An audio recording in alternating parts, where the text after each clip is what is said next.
وہ ایک خاتون نے لدھیانوی صاحب مرحوم کو لکھا تھا کہ میرے خاوند میرے ساتھ محبت کرتا تھا اور میں اس سے محبت کرتی تھی. آہستہ آہستہ ہمارے دکان کے قریب میں ایک مرزائی دکاندار آیا اور میرے خاوند کے ان کے ساتھ تعلقات ہوئے اور آنا جانا ہوا. آخر کار میرے خاوند مرزائی ہو گیا اور باقاعدہ مرزاواڑے میں جا کے عبادت شروع کی اور مرزا غلام احمد کو نبی کہا. میں اپنے بچوں کے ساتھ اپنے اسلام اور اپنے نبی آخر زمان کی ختم نبوت پر ڈٹی ہوئی.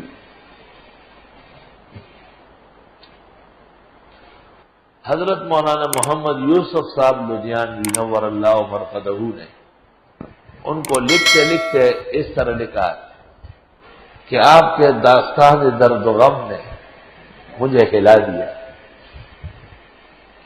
اور لکھا کہ آپ خوش نصیب ہے کہ ایک کافر خاون اور مرتد سے بھی آپ بچ گئی، اور وہ بد نصیب ہے جس نے دنیا کے چند ٹکوں کے لیے انگریزوں کے زرخرید کو اپنے نبی کے مقابلے میں مانا اور سچے پیغمبر کا دامن چھوڑ دیا جن کے ذریعے آخرت کی نجات ہونے والی تھی. مولانا آگے لکھتے لکھتے فرماتے ہیں میرا قلم لرز گیا اور میرے اوپر آنسو اور رونے کی کیفیات طاری ہے، لیکن میں آپ کی عظمت اور استقامت کو سلام پیش کرتا ہوں. اس دن کا جمعہ میں نے اس موضوع پر پڑھایا. شیعہ مذہب کے تفصیلی مطالعے کے لیے شاہ عبدالعزیز کی کتاب تحفہ اثنا عشریہ دیکھنا چاہیے، اور نواب مہدی حسن خان کا آیات بینات. اس زمانے میں بزرگوار مولانا محمد یوسف لدھیانوی نے جو کتاب لکھی ہے اختلاف امت اور صراط مستقیم، اس کا ایک لمبی جلد جو ہے وہ مولانا نے اس کے ایک حصے میں شیعوں کے ایمان و کفر پر بحث کی. شیعوں میں ایک عالم گزرے ہیں نصیر الاجتہادی، اور اس کا بیٹا ہے محسن الاجتہادی، وہ بھی اچھا پڑھا ہوا ہے، قم وم سے بہت طویل کورس کیا ہے. انہوں نے مولانا کو خط لکھا کہ آپ نے عجلت سے کام لیا ہے اور بجائے علم کے جہل کو استعمال کیا ہے. آپ نے جن وجوہات سے تکفیر ظاہر کی ہے وہ وجوہ ناکافی ہے، اور آپ مواطن حقیقیہ شیعیہ کو نہ پہنچ سکے، اور آپ بنوری ٹاؤن جیسے مرکزی جگہ میں بیٹھ کے آپ کی شان سے یہ بعید ہے، آپ کو خیال کرنا چاہیے. 16 صفحے میں خط ہے. مولانا خط لے کے مولانا عبدالرشید نعمانی سے، فقیہ الامہ مفتی ولی احسن سے، اس عاجز اور فقیر طالب علم سے بھی مشورہ کرنے آیا، اور جن جن لوگوں سے ان کو کچھ توقع تھی ان سے بات چیت کی، اور پھر اللہ کا نام لے کے اس کا جواب دیکھا. وہ جواب ابد الشان جواب مولانا نے لکھا ہے. اللہ جزائے خیر دے، اللہ ان کی شہادت قبول فرمائے. اسی نتیجے میں گئے. بنوری ٹاؤن کے تمام اساتذہ اس وجہ سے نشانہ بنے، اور چونکہ کچھ تعبیر یہاں سے بھی ہوتی ہے تو اس واسطے افسر العلوم بھی وہی مارکا ہے. حفظنا اللہ وإیاکم عن الشر وعن المفسدین وعن الصفاکین والقتالین فاللہ خیر حافظا وهو ارحم الراحمین. جس شان سے کوئی مقتل میں گیا وہ شان سلامت رہتی ہے.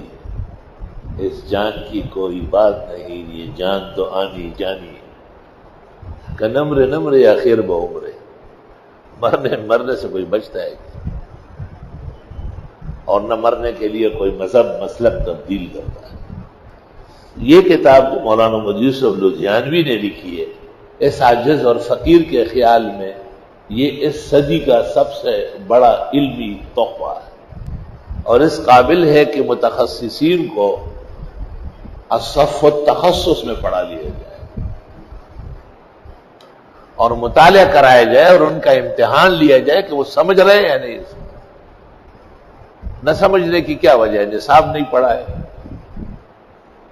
حدیث نہیں پڑھی، تفسیر نہیں جانتے، کیوں نہیں سمجھ؟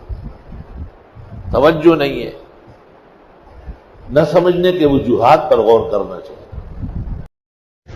جس دشت سے کوئی مقتل میں گیا وہ شان سلامت رہتی ہے، اور یہ جان کی کیا بات ہے، یہ تو جان ہی آنی جانی۔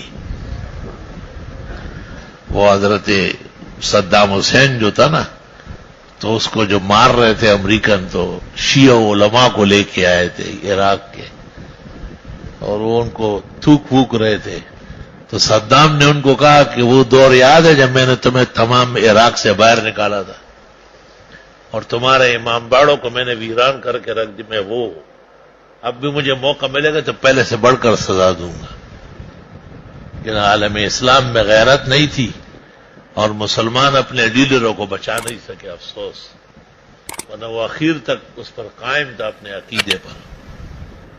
آئی سوال، اللہ تعالیٰ ایسے بے گناہوں کے قتل سے جلدی امریکہ کو تس نس کرے، اور جن کو وہ شہ دے رہے اور اسلامی افراد کو باعزت لوگوں کو بے ابرو کرتے، اللہ ان فرقوں کو بھی صحابہ کی بد دعاؤں کے نتیجے میں اور ان کی اہانت کے نتیجے میں صفحہ ہستی سے مٹا لے۔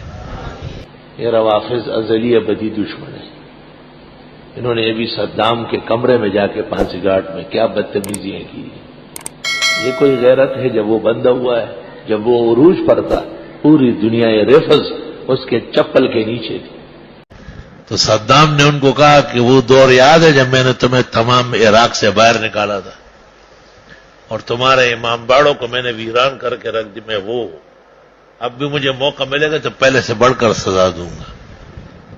لیکن عالم اسلام میں غیرت نہیں تھی اور مسلمان اپنے لیڈروں کو بچا نہیں سکے، افسوس، ورنہ وہ اخیر تک اس پر قائم تھا اپنے عقیدے پر۔ آئی سوال، اللہ تعالیٰ ایسے بے گناہوں کے قتل سے جلدی امریکہ کو تس نس کرے، اور جن کو وہ شہ دے رہے اور اسلامی افراد کو باعزت لوگوں کو بے ابرو کرتے، اللہ ان فرقوں کو بھی صحابہ کی بد دعاؤں کے نتیجے میں اور ان کی اہانت کے نتیجے میں صفحہ ہستی سے مٹا لے۔ یہ روافض ازلی ابدی دشمن ہے، انہوں نے ابھی صدام کے کمرے میں جا کے پھانسی گھاٹ میں کیا بدتمیزیاں کی۔ یہ کوئی غیرت ہے؟ جب وہ بندہ ہوا ہے، جب وہ عروج پر تھا، پوری دنیا رفض اس کے چپل کے نیچے تھی۔ السلام علیکم جی دوستو، آپ نے دیکھا اور سنا شیخ مفتی ظہور علی خان رحمۃ اللہ علیہ کو کہ شیخ مفتی ظہور علی خان رحمۃ اللہ علیہ کیا بیان فرما رہے تھے۔